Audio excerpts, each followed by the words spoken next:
Han, buntis ako. Ha? Bakit ka buntis? Bauga ko ah. Hindi pwede yan. Hindi ko pananagutan yan. Ha? Sinabi ko lang naman na buntis ako.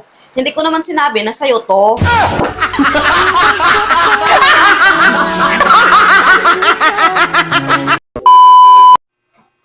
Ikaw, sobrang babaero mo. Kahit may asawa ka na, nakuha mo pang mambabae? Hindi ka pa ba nasanay? Mas marami yung babae kaysa lalaki, di ba? Isang lalaki, 5 babae yung katumbas.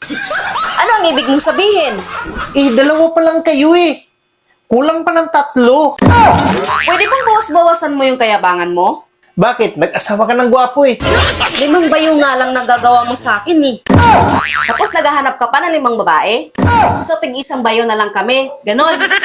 Paano kami makakarating sa langit niyan?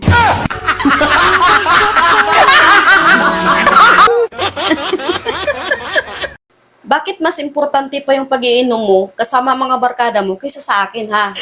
Han, kailangan ko rin uminom. Ano ka ba? Ah, ganon. Mas importante pa yun kaysa sa akin. Hindi naman sa ganun. Tanong ko sa'yo, ikaw ba pwede kong inumin? Hindi. So ngayon, alam mo na kung ano lang ang pwede sa'yo. Oo, kain lang. Pagkatapos mo uminom mamaya, kain ka ha.